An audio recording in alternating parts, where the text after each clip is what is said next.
আদর্শ পরিবারের কি কি গুণ থাকা দরকার? সম্মানিত মুআজ্জাজ হাজিরিন, সকলের কাছে আমাদের জানানো দরকার, একজন আদর্শ পরিবারের দিন শুরু হবে তার ফজরের নামাজ দিয়ে। জোরে বলেন আল্লাহু আকবার। ফজরের আজান যখন হয়, ফজরের আজানের আগে একটা সুন্দর বাক্য আর ছন্দ বলে মসজিদের মুয়াজ্জিন। আমি যখন বলবো তখন হাত উত্তোলন করে আপনারা আল্লাহু আকবার বলবেন, এখন না। আসসালাতু খায়রুম মিনান নাওম।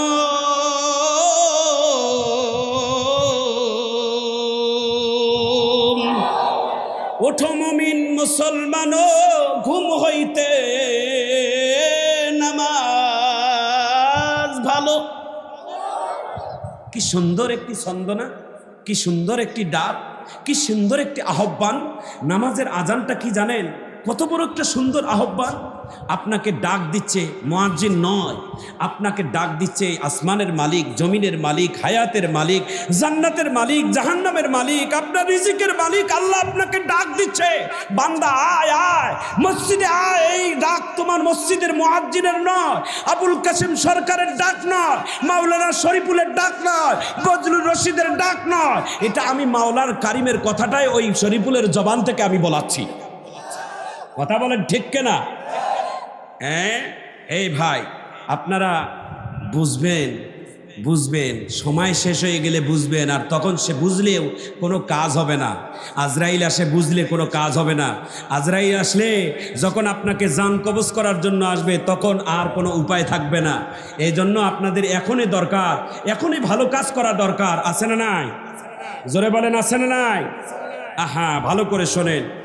একজন মুসলমানের দিন শুরু হবে ফজরের নামাজের মধ্য দিয়ে। আমিন বলেন। ফাইদা কুদিয়াতিস সালাহ ফান্তাশিরু ফিল আরদি ওয়াবতাগু মিন ফাদলিল্লাহ ওয়াযকুরুল্লাহা কাসীরান লাআল্লাকুম তুফলিহুন।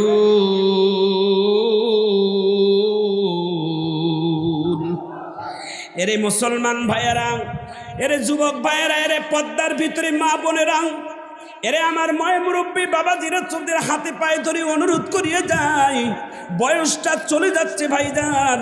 আজকের দিন চলে গেলে আর কোনো দিন এই দিনটা ফিরে পাওয়া যাবে না।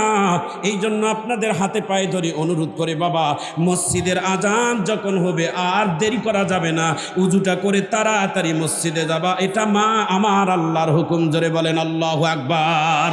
আল্লাহ রাসূল বলেন, قال النبي صلى الله عليه وسلم আহাব্বুল বিলাদি ইলাল্লাহি মাসাজিদুহা। আল্লাহর জমিনের সবথেকে যেটা দামি জায়গা, দামি ঘর, এই ঘরটার নাম হলো আল্লাহর ঘর, মসজিদ। আজান শুনে মসজিদে যাও, আজান শুনে মসজিদে যাও। ওহে মুসলমান, নামাজে পড়ো, তাসবিহ পড়ো, পড়ো আল কোরআন। নামাজ যদি হয় রে তোমার, নামাজ যদি হয় রে তোমার সহি সুন্দর খাঁটি, জীবন তোমার হবে সুন্দর, হবে পরিপাটি। জোরে বলেন আল্লাহু আকবার। আরো জোরে বলেন আল্লাহু আকবার।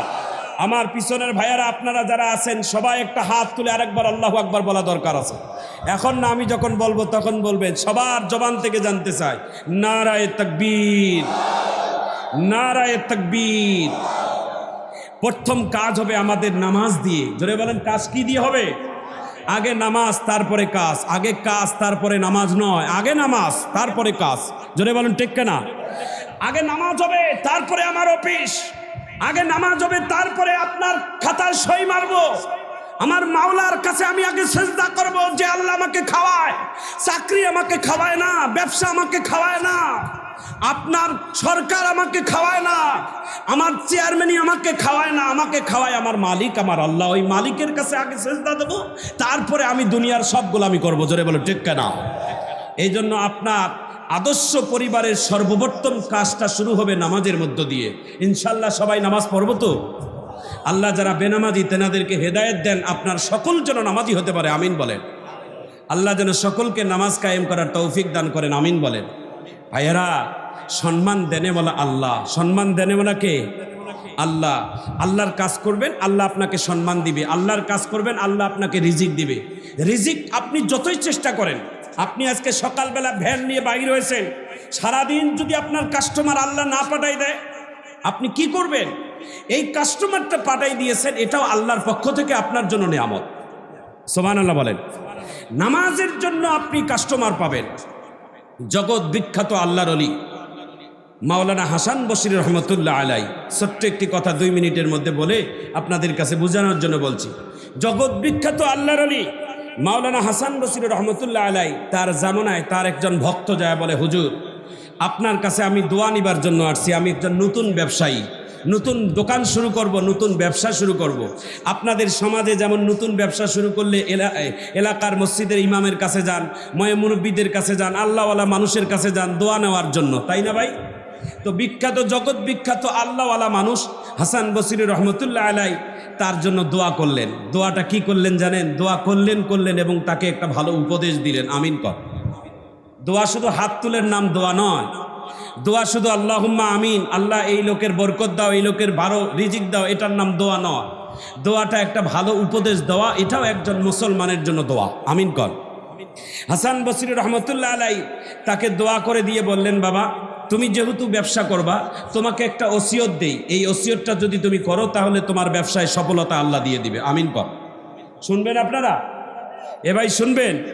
যেনারা আপনারা ব্যবসা করেন, যেনারা আপনারা ব্যবসার জন্য ধাউ করেন, যেনারা কৃষিকাজের জন্য ধাউ করে বেড়ান, তেনাদের সকলের উদ্দেশ্যে আমি বলবো, আপনারা এত ধাউ এত খাউ করা লাগবে না। হাসান বসরি রহমতুল্লাহ আলাই ডাক দিয়ে বলেন, বাবা তোমাকে একটা ওসিয়ত করি, তুমি ব্যবসা করো, কোনো বাধা নাই, কারণ ব্যবসার মধ্যে আল্লাহ পাকের খাস মেহেরবাড়ি, আল্লাহ বরকত দান করে। তবে আপনাকে একটা ওসিয়ত করব, সেটা হলো মসজিদে যখন আজান হবে তখন তুমি ব্যবসা বন্ধ করে দিবা। এটা হাসান বসরি রহমতুল্লাহ আলাইহির কথা নয়, এটা আমার আল্লাহর কথা। আল্লাহ বলছেন, যখন তুমি মসজিদে আজান শুনবা তখন তোমার ব্যবসা বন্ধ করে দিবা, তুমি অফিস আদালত বন্ধ করে দিবা, তোমার কাজকাম বন্ধ করে দিবা, যেটা আজও সৌদি আরবের মধ্যে চালু আছে। চিৎকার দিয়ে আল্লাহু আকবার বলে। যেটা আজও সৌদি সরকার এটাকে চালু রেখেছে। গোটা সৌদি আরবের মধ্যে আজও যদি মসজিদে আজান হয়, লক্ষ লক্ষ কোটি কোটি টাকার ব্যবসার দোকান ঝাঁপ বন্ধ না করে দিয়ে তারা উজু করে মসজিদে চলে যাও। আল্লাহু আকবার বলে। আপনাকে পাহারা দেওয়া লাগবে না, দারোয়ান রাখা লাগবে না, আপনি আল্লাহর কাজে যান, আল্লাহ আপনার ব্যবসাকে হেফাজত করবে। আমিন কর, আমিন কর। আল্লাহ বান্দা হাসান বসরি রহমতুল্লাহ আলাই ডাক দিয়ে বলছেন, বাবা তোমাকে এই উপদেশটা দিচ্ছি, তুমি এটা মানবা? বলে হ্যাঁ। লোকটা ছিলেন একজন মুদিখানা দোকানদার। বললেন, ঠিক আছে হুজুর, আপনার কথা আমি মানলাম। লোকটা জোহরের ফজরের নামাজের আজানের পর দোকানের ঝাঁপ খুলছে, বিসমিল্লাহ বলে। ফজরের আজান থেকে জোহরের আজান পর্যন্ত একটা কাস্টমার তার দোকানে যায় নাই। জোহরের আজান যখন শুরু হয়েছে, আল্লাহু আকবার, আল্লাহু আকবার, আজান শুরু হয়েছে, ঝাঁপ বন্ধ করবে, আল্লাহর ওলিকে কথা দিয়েছে। তখনই 2 জন ব্যবসায়ী, 2 জন ভালো কাস্টমার, মোটা কাস্টমার তার দোকানের কাছে যে হাজির হয়েছে। আল্লাহর বান্দা ডাক দিয়ে বলে, ও কাস্টমার ভাই, মসজিদে আজান আমার কানে আসছে, হাইয়া আলাস সালামের কানে আসছে। আমি আর ব্যবসা করব না, কারণ আমার মালিকের কাছে এখন আমাকে হাজিরা দিতে হবে। মালিক আমাকে ডাকতেছে। আল্লাহু আকবার বলে। মালিক আমাকে ডাকতেছে, আমার মালিকের কাছে আগে হাজিরা দেব। আমি হাজিরা শেষ করে দোকান খুলবো, যদি তা আপনার মন চায় তখন আমার দোকানে আপনি কেনাকাটা করবেন। জোরে কোন আল্লাহু আকবার। কাস্টমারটা অপেক্ষা না করে পাশের একজন দোকান ছিল, তার দোকানে কেনাকাটা করছে। জোহরের আজান পরে আবার দোকান খুলছে, আসরের আগ পর্যন্ত তার কাস্টমার দোকানে আসে নাই। এইভাবে আজানের পরে আবার কাস্টমার দিয়েছে। এইভাবে 5 ওয়াক্ত নামাজের মধ্যে ঈশার নামাজের আগে আগে তিনি মন খারাপ করে এমন সময় তিনি মসজিদের দিকে যাবেন। আল্লাহর বান্দা মনে মনে বলে, জগৎ বিখ্যাত আল্লাহর ওলির কাছে আজকে আমি ওসিয়ত নিয়েছি, আজকে গোটা দিন ব্যবসা বাণিজ্য 1 টাকাও হলো না, আমার পরিবারকে আমি কি খাওয়াবো, কিভাবে আমার পরিবারের জন্য কি নিয়ে যাব বাড়িতে। এই চিন্তা করে তিনি দোকানের ঝাঁপ বন্ধ করবেন। আজান হওয়ার মাত্র 5 মিনিট বাকি আছে। এমন সময় দোকানের সামনে 2 জন এমন সুন্দর কাস্টমার, কোনোদিন এই কাস্টমারকে 2 চোখে দেখে নাই, দেখবে কেমনে? এই কাস্টমার তো দুনিয়ার কোনো মানুষ নয়, এটা মানুষ বেশে আল্লাহ 2 জন ফেরেশতা পাঠাইছে। একটু চিৎকার দিয়ে জোরে বলেন আল্লাহু আকবার। আমার ভাইজান, আমার বন্ধুগণ, লোকটার আজানের আর মাত্র 5 মিনিট বাকি আছে। লোকটা ডাক দিয়া বলে, দোকানে যখন বন্ধ করবে এমন সময় কাস্টমার দুইটাই এমন কেনাকাটা করেছে, 1 মাস ব্যবসা করলে যেই লাভ হবে সেই ব্যবসাটা 1-5 মিনিটের মধ্যে হয়ে গেছে। আল্লাহু আকবার বলেন। সবার জবান থেকে জানতে চাই, বরকত দেওয়ার মালিককে? একটু জোরে বলেন, বরকতের মালিককে? এরে বাবা, আপনার রিক্সা বরকত নয়, আপনার চাকরি বরকত নয়, আপনার ক্ষেত খামার বরকত নয়, বরকত দেওয়ার মালিক একমাত্র আমার আল্লাহ। ইন্নাল্লাহা ইয়ারযুকু মান ইয়াশাউ বিগাইরি হিসাব। আমার মুসলমান ভাইয়েরা, আল্লাহর বান্দা মসজিদে ইশার নামাজ আদায় করার পর, যখন আদায় করার পর মুস্কি হাসতেছে, হাসান বসরি রহমতুল্লাহ আলাইহি ডাক দিয়ে বলে, বাবা তোমার মুখে যেন কিন্তু কি সুন্দর মুক্তার দানার মতো মুস্কি মুস্কি হাসি দেখছি, মনে হয় দোকানে কেনাকাটা ভালো হয়েছে। আল্লাহর বান্দা ডাক দিয়ে বলে, হুজুর সারাদিন দোকানে কাস্টমার ছিল না, ইশার নামাজের আগে আগে 2 জন কাস্টমার এমন কেনাকাটা করেছে যে আমাকে 1 মাস ব্যবসা না করলেও চলবে। আল্লাহর বান্দা হাসান বসরি রহমতুল্লাহ আলাইহি মুস্কি হাসি দিয়া বলে, এরে বান্দা, এরে আল্লাহর বান্দা, এই কাস্টমার দুনিয়ার কোনো কাস্টমার নয়, এটা আল্লাহর পাঠানো 2 জন ফেরেশতা আপনার দোকানে পাঠাইয়া দিয়েছে। আমার ভাইজান, আমার বন্ধুগণ, আমার মা বোনেরা, একজন আদর্শ পরিবারের দিন শুরু হবে নামাজ দিয়া। জোরে বলেন কি দিয়া? জোরে বলেন কি দিয়া? কি দিয়া শুরু হবে? গান নয়, টেলিভিশন নয়, নাচ গান নয়, বাড়িতে শুরু হবে আপনার প্রথম আদর্শ পরিবারের দিনটা শুরু হবে ফজরের নামাজ দিয়ে। আমিন কর। আজকে আপনারা সবাই সত্যি করে বলবেন, আমি হাত উঠিয়ে দিয়ে বলবো না, আপনার বিবেকটার মধ্যে বলবেন, ওয়াজ শোনা কি আপনার আমার জন্য ফরজ? কথা বলেন এ ভাই, ফরজ? এটা কি ফরজ? আসলে সওয়াব, না আসলে গুনাহ হবে? আসলে আমাদের সওয়াব হবে। কিন্তু আজকে ফজরের নামাজটা বা ঈশার নামাজটা কে কে পড়ছেন বুকে হাত দিয়ে বলতে পারবেন? না, আমি হাত উঠানোর জন্য বলছি না, বেজ্জত করাবো না। তবে একটি কথা বলবো আপনাদের কাছে, আমি অনুরোধ করব, আপনারা আমাদের প্রিয় ভাই, আপনাদেরকে আমরা ভালোবাসি ভাই, আপনাদেরকে কোনোদিন পিটাইয়া মানুষকে কোনোদিন নামাজের দিকে আনানো যাবে না। জোরে বলেন ঠিক কিনা? ভালোবাসা দিয়ে মানুষকে যতটা জয় করা যায়, আঘাত দিয়ে, কষ্ট দিয়ে, মানুষকে কটু কথা বলে মানুষকে আঘাত দিয়ে কোনোদিন হেদায়েতের পথে আনা যাবে না। জোরে বলেন আমিন। শুধুমাত্র ভালোবাসা দিয়েই বিজয় করা যায়। আল্লাহ যেন আমাদের সকলকে ভালোবাসার মাধ্যম দিয়ে সকলকে নামাজি হওয়ার তৌফিক দান করেন। আমিন বলেন। আগামীকাল ফজরের নামাজ থেকে নামাজ পড়বেন, তাহলে আজকের মাহফিল সার্থক হবে। আমিন কর। মাওলানা শরীফুল ইসলাম জেহাদি, মাওলানা শরীফুল ইসলাম ভাইয়ের এই মাহফিল তাহলে হবে সার্থক। কেন? আমাদের আলোচনা শুনে আমরা যদি নামাজি হতে পারি। আমিন বলেন। একজন আদর্শ পরিবারের দিন শুরু হবে নামাজ দিয়ে। আমি মসজিদের ইমাম, আমি নামাজ পড়াবো, আমার পরিবার নামাজ পড়বে না, এটা হয় না। আমি এই সমাজের তাবলিগের আমির, আমি তাবলিগ করে মানুষকে দাওয়াত দেবো, আমার নিজের পরিবার নামাজ পড়বো না, এটা তাবলিগ নয়। কথা বলেন ঠিক কিনা? আমি শুধু ভালো খাবার খাবো, আমি শুধু পেট ভরাবো, আমার সমাজের মানুষ না খেয়ে মরবে, এটার নাম ইসলাম নয়। কথা বলেন ঠিক কিনা? আমি এই খোঁজটাও নিতে হবে, এটাও একজন মুসলমানের দায়িত্ব। জোরে বলেন ঠিক কিনা? একজন মুসলমান অন্য পথে চলে, সেই মুসলমানকে আমাদেরকে ভালো উপদেশ দেওয়া, ভালো কাজ করা, সে না মানুক, মানার দায়িত্ব আমার নয়। সে মসজিদে না আসুক, না আসার দায়িত্ব আমার নয়। আমার দায়িত্ব শুধু তেনাকে দাওয়াত পৌঁছানো। জোরে বলো ঠিক কিনা? আবু জেহেল আমার রসুলকে কত বেজ্জত করেছেন, আর আমার নবী বারবার আবু জেহেলের বাড়িতে যায়। আবু জেহেলের বাড়ি দেখেন নাই আপনারা? আমরা নিজের চোখে দেখেছি। আমিন বলেন। আবু জেহেলের বাড়িটা আল্লাহ রসুলের সামনে, অর্থাৎ আল্লাহ রসুলের বাড়ির সামনে হচ্ছেন আবু জেহেলের বাড়ি। অর্থাৎ আল্লাহ রসুল যদি মসজিদের মধ্যে আসে, কাবা শরীফে আসে, তো আবু জেহেলের বাড়ির দুয়ার দিয়ে আসতে হবে। তা যার বাড়ির দুয়ার দিয়ে আসে তার তো একটু মশান বেশি হয়। কথা বলেন ঠিক কিনা? যেমন যেটা হয় বাংলাদেশে, যেটা বাংলাদেশে হয়, গ্রামগঞ্জে যদি কেউ কারোর সঙ্গে ঝগড়া লাগে রাস্তা বন্ধ করে দেয়, আছে না নাই? জোরে বলেন আছে না নাই?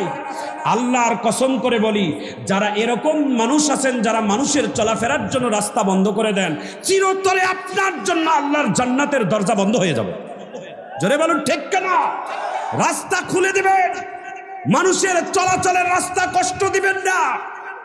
এটা মুসলমানের কাজ নয়, এটা আবু জেহেলের কাজ। যারা আজও এই কাজগুলো করে তারা আবু জেহেলের বন্ধু হবে। কথা বলেন ঠিক কেনা? মানুষের রাস্তাঘাট বন্ধ করবেন না। রাস্তাঘাটের মধ্যে বরঞ্চ কোনো ময়লা আবর্জনা দেখলে আপনি গাড়ি ব্রেক করে এই রাস্তাটা পরিষ্কার করে দিবেন। এটা নবীওয়ালাদের কাজ। জোরে বলেন আল্লাহু আকবার। এই জন্য আপনাদের কাছে আমার এক নাম্বার কথা হলো, আবু জেহেলের বাড়িটা হলেন নবীর বাড়ির সামনে, আর আমার রসুলের বাড়িটা হচ্ছেন আবু জেহেলের বাড়ির পিছনে। তো আমার নবী বারবার, আমার রসুলের বারবার আবু জেহেলের বাড়িতে যায়, দিনের দাওয়াত দেয়। আল্লাহু আকবার বলে। একবার হযরতে খাদিজা রাদিয়াল্লাহু তাআলা আনহা আমার রসুলের পাঞ্জাবি পিছন থেকে টেনে ধরেছে যে আপনি এই পর্যন্ত কতবার গেছেন? বলে হিসাব করি নাই। কয় আপনি যতবার গেছেন আমি খাদিজা হিসাব করে করে রাখছি। আল্লাহু আকবার আগে বলেন। এই ভাই এখন শুনবেন, মজা পাবেন। আপনি শুনবেন, মজা পাবেন। আল্লাহ রসুল তো হিসাব করে নাই কতবার আবু জেহেলের বাড়িতে দাওয়াত গিয়েছে। আমার নবীর বিবি আম্মা জান খাদিজা রাদিয়াল্লাহু তাআলা আনহা বলে, আমার রসুল, আমার হাবিব, আমার স্বামী, আপনি যতবার আমার আবু জেহেলের বাড়িতে গেছেন আপনি তো হিসাব করেন নাই, আমি হিসাব করে করে রাখছি। কারা কারা হিসাবটা শুনতে চান একটু হাত তুলে একটু আল্লাহু আকবার বলে দেখান। এইভাবে নারা দিয়ে জোরে বলেন আল্লাহু আকবার বলেন। একটু জোরে বলেন আল্লাহু আকবার। দেখি আপনাদের কি রকম মন মানসিকতা। আল্লাহু আকবার কত জোরে বলেন। আমার নবীকে ডাক দিয়ে বলে, খাদিজা রে, আমি নবী আমার চাচার বাড়িতে আমি সকাল সন্ধ্যা দুপুরে আমি যাই, দিনের দাওয়াত দেই, আমি তোকে কালেমার দাওয়াত দেই, কিন্তু আমি লিখে রাখি নাই, আমি খেয়াল রাখি নাই। তুমি কেমনে করে খেয়াল রাখছো? হযরতে খাদিজা রাদিয়াল্লাহু তাআলা আনহা ডাক দিয়ে বলে, নবীজি গো, আপনি একবার, দুইবার, তিনবার, চারবার নয়, প্রায় 600 বারের অধিক আপনি আবু জেহেলের বাড়িতে গেছেন। যতবার গেছেন মন খারাপ করে আসেন নাই, হাসি মুখে চলে আসছেন। জোরে কান আল্লাহু আকবার।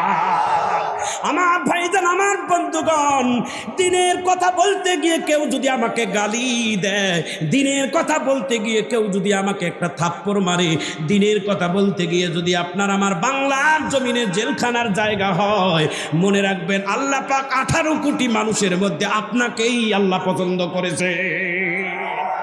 জোরে বলুন ঠিক কিনা? আল্লাহ সবাইকেই পরীক্ষা দেয় না, আল্লাহ যাকে পরীক্ষা দেয় ভেবে চিন্তাই দেয়। চিৎকার দিয়ে জোরে বলুন ঠিক কিনা? আজকে যদি আমাদের বড় বড় আকাবিরেরা যদি তারা কলম ধরে, আর কোনোদিন বাংলার জমিনে কোরআনের কথা বলবো না, ফুলের মালা গলায় দিয়ে জেলখানা থেকে বাইর করে দিবে। কথা বলেন না কেন? কিন্তু না, এটা হবে না, হবে না, হবে না। একবার কেন 10 বার যদি আপনি আমাকে জিন্দা করে ফাঁসির মঞ্চে চড়ান, আমার জবান থেকে নেক কথা, কোরআনের কথাই হবে। আমি বাতিলের বিরুদ্ধে লড়তেই থাকবো। চিৎকার দিয়ে জোরে বলুন ঠিক কিনা? প্রিয় ভাইয়েরা, আমাদের ঈমান তো সব থেকে নিম্ন, যেটা আমরা মন থেকেও ঘৃণা করি না। কথা বলেন ঠিক কিনা? আমরা তো মুখ দিয়ে বলি না, হাত দিয়ে প্রতিবাদ করি না, আমরা মন থেকেও একটা ইসলামের জঘন্যতম মানুষকেও ঘৃণা করি না। কথা বলেন ঠিক কিনা? তাহলে এই তাবলিগ করে, এই মাথা টুপি দিয়ে, এই লম্বা জুব্বা পরে শুধু লাভ হবে না। আল্লাহর কসম করে বলি, এরকম জুব্বা পন্নেওয়ালা অনেক ইহুদি বাহির হয়েছে। এরকম মাথায় টুপি দিয়ে, পাগড়ি দিয়ে, আর মুখের মধ্যে দাড়ি রেখে হাজার হাজার কাদিয়ানি বাহির হয়ে গেছে। জোরে বলুন ঠিক না? হিজবুত তাওহীদের কতগুলো দল ইসলাম নিয়ে কত বড় পারাবারি করতেছে। বাংলাদেশের মধ্যে কাদিয়ানিরা, যারা আমার নবীকে আখেরি নবী মানে না, আজকে বারবার মুসলমান উলামায়ে কেরামেরা একটাই দাবি জানায়, আমাদের দেশে হিন্দু আছে, খ্রিস্টান আছে, বৌদ্ধ আছে, তারাও থাকবে, তবে তারা মুসলমান নয়। যারা আমার নবীকে আখেরি নবী মানে না, কেন তারা মানে না, কাফের বলে ঘোষণা দেয় না, এটা আমাদের বুঝে আসে না। জোরে বলুন ঠিক কেনা? আজকে বাংলাদেশের 18 কোটি মানুষের প্রাণের দাবি, বাংলার জমিনে কাদিয়ানীদেরকে কাফের ঘোষণা করা হোক। এই মাহফিল থেকে কারা কারা কাফের ঘোষণা করতে চান একটু হাত উত্তোলন করে আল্লাহু আকবার বলে দেখা। জোরে বলেন আল্লাহু আকবার। একটু জোরে বলেন আল্লাহু আকবার। আমার নবীর পরে আর কোনো নবী নাই, আছে? একটা কথা স্লোগান শুনে নেন, আমার নবীর পরে আর কোনো নবী আছে? এটা তো যদি সত্য কথা হয় তাহলে বলতে হবে কাদিয়ানীরা কাফের, কারণ কাদিয়ানীরা আমার নবীর পরে আর একজন নবী মানে। নাউজুবিল্লাহ বলেন, আরো জোরে বলেন। হাজার হাজার মানুষ, খ্রিস্টান, হাজার হাজার বড় বড় নাস্তিকেরা আজকে এই লেবাস ধরে মুসলমানদেরকে, আপনারা জানেন, অনেকে জানেন না, এই সমাজের মধ্যে আপনারা অনেকে দেখেন না, হাজার হাজার মুসলমানদেরকে খ্রিস্টান বানাচ্ছে কোটি কোটি টাকার বিনিময়। কথা বলেন না কেন? হাজার হাজার মানুষকে খ্রিস্টান বানানো হচ্ছে। আর আমাদের মুসলমানেরা যখন ইসলামের দাওয়াত দেয় সেই সমস্ত মুসলিমদেরকে, তাদেরকে এরকম ভাবে জঙ্গি বলে, তাদেরকে উস্কানি বলে, তাদেরকে জেলখানায় ভরিয়ে দেওয়া হচ্ছে। অথচ তারা যখন আমাদের মুসলমানদেরকে খ্রিস্টান বানায় তখন আমাদের আর কারো শরীর চুলকায় না। জোরে বলেন ঠিক না? আল্লাহ আপনি আমাদেরকে হেদায়েতের বুঝ দান করুন। সবার জবান থেকে বলেন আমিন, জোরে বলেন আমিন। যুবক ভাইয়েরা, আপনারা আমার প্রাণের মানুষ, হৃদয়ের মানুষ, ভালোবাসার দাবি নিয়ে এই কথাটা বলে দিচ্ছি আমি শেষবারের কথা। এক নাম্বার হচ্ছেন আমাদের মুসলমান এই আদর্শ পরিবারের দিন শুরু হবে নামাজের বিনিময়ে, নামাজ দিয়ে। জোরে কোন আমিন। আমরা নামাজ পড়বো তো ইনশাল্লাহ? সবাই জোরে বলে ইনশাল্লাহ। আমরা সবাই নামাজ পড়বো, এটা সর্বপ্রথম কোরআনের মাহফিলের প্রথম কাজ এবং আমাদের দাবি। এই কথাটা যদি না বলি তাহলে হয়তো মাহফিল অসম্পূর্ণ থেকে যাবে। আমিন কর। এই জন্য সর্বপ্রথম আমার দাবি, যুবক ভাইয়েরা, এই সোনার যুবকেরা, সোনার টুকরো যুবকেরা, তোমাদের কাছে আমার প্রাণের দাবি বাবা, তোমরা টকবকে যুবক। এই যে কিছুদিন আগে আমাদের বাংলাদেশে পঞ্চগড় জেলায় দেখেন না, আমাদের হিন্দু সম্প্রদায়ের ভাইয়েরা প্রায় 25 জনের অধিক, সরকারি হিসাব, বেসরকারিতে আরও অনেক গেছে মারা। তো হিন্দু হলেও তো আমাদের দেশের মানুষ, আল্লাহ যেন তেনাদেরকে মাফ করে দেন। আমিন বলেন। মনের অন্তর থেকে তেনাদের জন্য আমরা বেদনা জানাই, আমরা তেনাদের জন্য আমরা দোয়া করি। এই মুহূর্তে আমাদের বাংলাদেশে আজও একটা ঘটনা শুনলাম, কুষ্টিয়া জেলার মধ্যে একটা নৌকা ডুবে প্রায় 14 জনের মতো মানুষ তারা মারা গেছেন। আল্লাহু আকবার। যদি ঈমান নিয়ে মারা যায়, মুসলমান হয়ে মারা যায়, পানিতে ডুবে মারা গেলে তারা শহীদের মর্যাদা পাবে। আমিন বলেন। তবে সত্য হলো তাকে ঈমানদার হতে হবে। আমিন কর।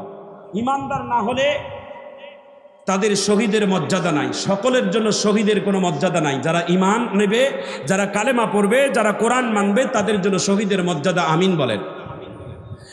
নাম্বার 2 হলো একজন আদর্শ পরিবারের দিন শুরু হবে। 2 নাম্বার কাজ, ভালো করে শুনে নেন প্রিয় ভাইয়েরা। 2 নাম্বার কাজ হলো আদর্শ পরিবারের যেটা কাজ শুরু হবে নামাজের পরে, আরেকটা দ্বিতীয় কাজ মুসলমানের শুরু হয়ে যাবে, সেটার নাম হলো পবিত্র কোরআনের তেলাওয়াত। জোরে বলেন আল্লাহু আকবার। আমার যুবক ভাইয়েরা, আপনাদের কাছে আমার অনুরোধ, আমার মা বোনেরা, একটা আদর্শ পরিবারের প্রথম কাজ হলো নামাজ, দ্বিতীয় কাজ হলো নামাজের পরে কোরআন শরীফ তেলাওয়াত করবে। আল্লাহ রসুল বলেন, যেই বাড়ির মধ্যে কোরআনের তেলাওয়াত হয় ওই বাড়ির মধ্যে 1 জন 2 জন নয়, 70 জন ফেরেশতা সেই বাড়ির জন্য দোয়া করে। জোরে কোন আল্লাহু আকবার। এই জন্য আমাদের 2 নম্বর কাজ হলো, একটা আদর্শ পরিবারের 2 নম্বর কাজ হলো কোরআনের তেলাওয়াত। আমিন বলেন। শুধু কোরআনের তেলাওয়াত নয়, শুধু কোরআনের তেলাওয়াত না, কোরআন বুঝেও পড়ার চেষ্টা করতে হবে। আমিন বলেন।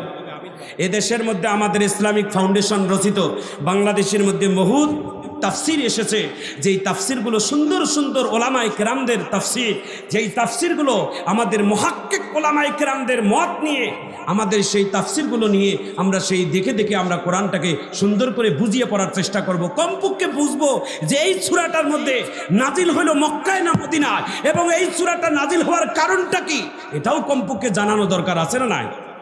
জোরে বলেন আমিন। মুসলমান আদর্শ পরিবারের 2 নম্বর কাজ হলো কোরআনের তেলাওয়াত। আমিন কর। আমরা সবাই কোরআন পড়বো তো? আমরা সবাই ইনশাল্লাহ কোরআন পড়বো। যারা কোরআন পড়া জানি না, আমরা আজকে থেকে নিয়ত করে নেই আল্লাহ যেন সকলকে কোরআন পড়ার তৌফিক দান করেন। আমিন বলেন। কোরআনের পক্ষে জীবনভর থাকবো তো ইনশাল্লাহ? কোরআনের বিপক্ষে যাব না তো? নিজুম মজুমদারের মতো যেই লোকটা বাহিরের দেশের মধ্যে কোরআনের বিরোধিতা কথা বলে, ওলামায়ে কেরামদেরকে নিয়ে কটূক্তি করে, তুমি মুসলমান যদি হয়ে থাকো তোমাকে একদিন মরা লাগবে। তুমি মরলে তোমার জানাজা নামাজ পড়াবে কে, সেটার জন্য আমরা অপেক্ষায় আছি। কথা বলেন না কেন? এই নাস্তিক মোরতাদগুলো যখন মারা যায়, এদের জানাজা নামাজের লোক আর কেউ যায় না, কোনো আলেম যায় না।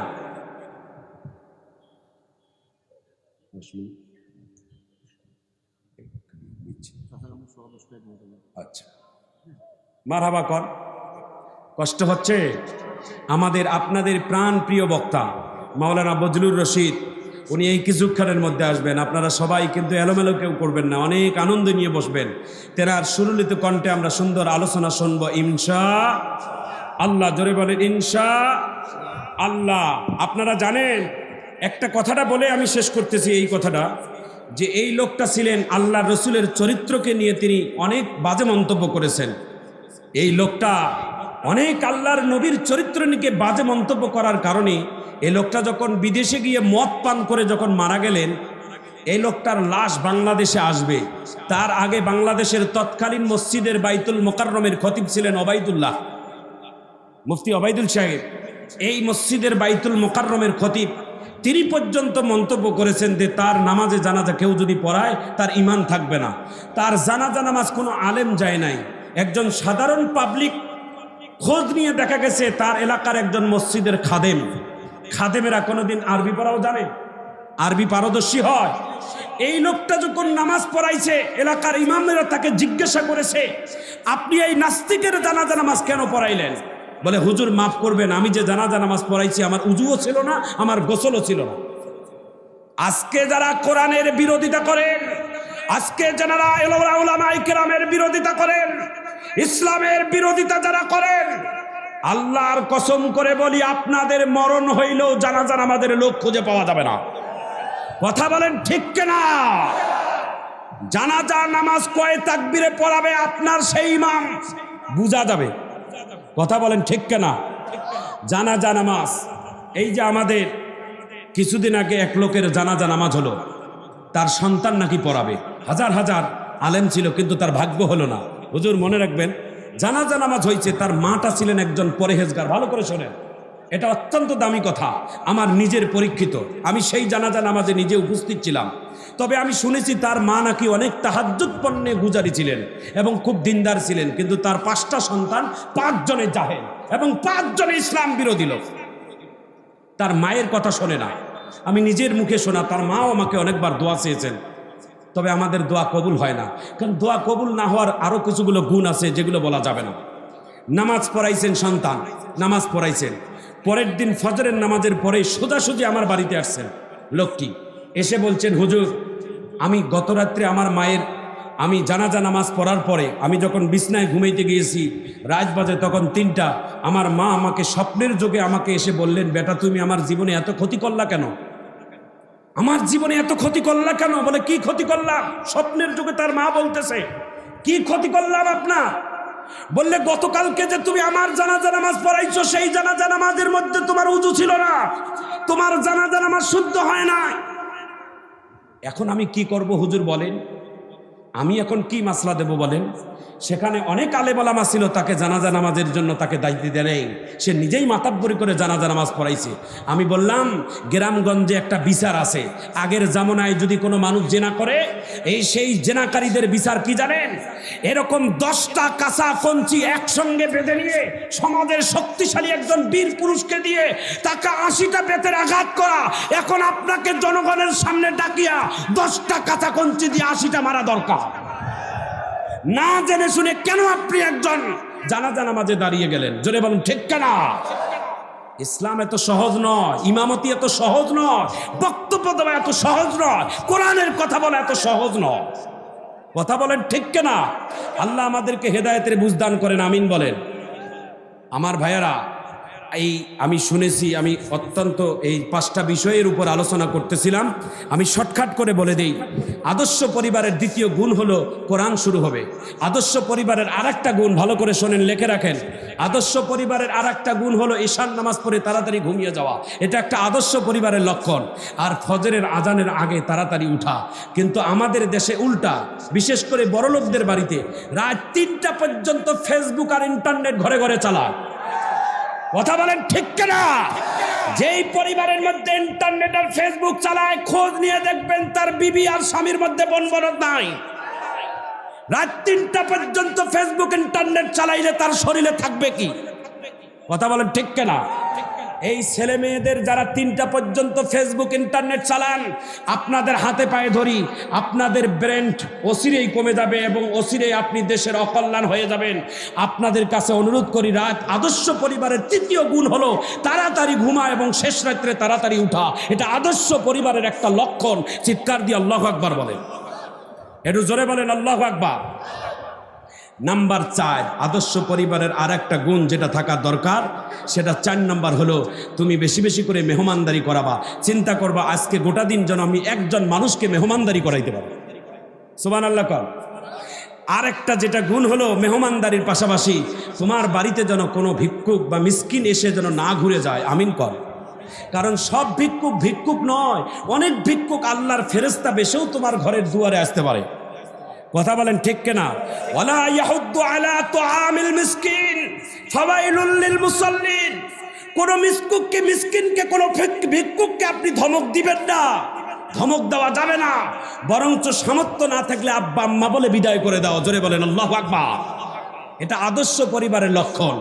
আমার মা বোনেরা লিখে রাখবেন, আদর্শ পরিবারের আর 5ম নম্বরের যে লক্ষণটা, যে কাজটা এখন বলবো, দেখি কত জোরে আল্লাহু আকবার বলতে পারেন। আমি যখন বলবো সবাই হাত তুলে আল্লাহু আকবার বলবে ইনশাআল্লাহ। বলেন, আদর্শ পরিবারের আর একটা লক্ষণ হলো যেই পরিবারের মধ্যে পর্দা আছে সেই পরিবারটা হচ্ছেন ইসলামের দৃষ্টিকোণ থেকে আদর্শ পরিবার। একটু জোরে বলেন আল্লাহু আকবার, আরো জোরে বলেন আল্লাহু আকবার।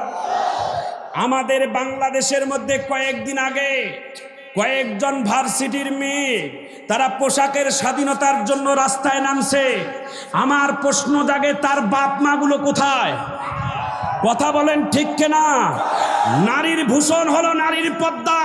যেই নারী যত পর্দায় থাকবে সেই নারীর মান আর মর্যাদা আল্লাহর কাছে তত বেশি হবে। যেই নারী যত বেশি পর্দা করবে তার পেট থেকে তত বড় আল্লাহর ওলি জন্ম নিবে। আমার ভাইয়েরা, কোম্পানি যদি ভালো হয় কোম্পানির মাল 1 নম্বর হয়, কোম্পানি যদি 2 নম্বর হয় মাল হবে 4 নম্বর। জোরে বলুন ঠিক কিনা? এই জন্য এদেশের সমাজের মা বোনদের কাছে বলবো, এই সমস্ত নাস্তিকদের কথায় কান দিবেন না, কোরআন পড়বেন। আজকের এই আদর্শ পরিবার হওয়ার জন্য এই 5টা কথা গলার মালা বানিয়ে নেবেন। আদর্শ পরিবার যদি হন উপকার কি, এই কথাটা বলেই আমার আলোচনা শেষ করে আমি অন্য কথা যাব 2 মিনিটে। আদর্শ পরিবার যে 5টা গুণ থাকবে, এই 5টা গুণ কারো পরিবারের মধ্যে থাকে, এই পরিবারটা দামি কেমন হবে এখন আপনাদের কাছে বলবো। আল্লাহর রাসূল বলেছেন এই 5টা গুণ তো আমি নবীর পরিবারে ছিল। এই যুবক ভাইরা জোরে বলেন সুবহানাল্লাহ। এই 5টা গুণ তো আমার নবীর পরিবারে ছিল। আল্লাহর রাসূল বলেছেন যেই 5টা গুণ কোনো মানুষের পরিবারের মধ্যে থাকবে, কিয়ামতের দিন আমি নবীর পরিবার আর ওই পরিবারটা খুব পাশাপাশি জান্নাতের মধ্যে থাকবে। কত পাশাপাশি থাকবে জানেন?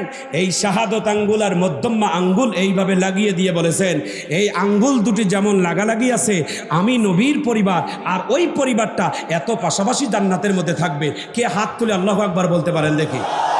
জোরে বলেন আল্লাহু আকবার, আরো জোরে বলেন আল্লাহু আকবার। আপনাদের কাছে আমার সবিনয় অনুরোধ, আর জীবনে কথা বলতে পারবো কিনা জানি না, কোরআনের কথা বলা আর জীবনে হবে কিনা জানি না, আপনাদের জীবনে আর কোরআনের মাহফিল শোনা হবে কিনা জানি না। কথা বলেন ঠিক কিনা? এই মাহফিল থেকে যাবার পথে আজরাইল আমাকে ছিনিয়ে নিতে পারে।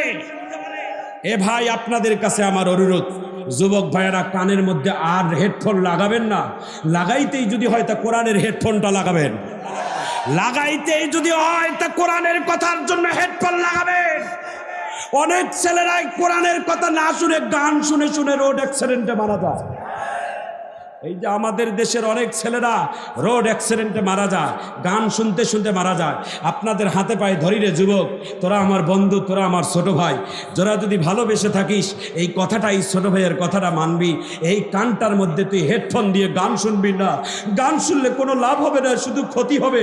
শুনতেই যদি হয় কোরআনের তেলাওয়াত শুনবি, আল্লাহ তোর কল্যাণ করে দিবে। জোরে বলুন আমিন।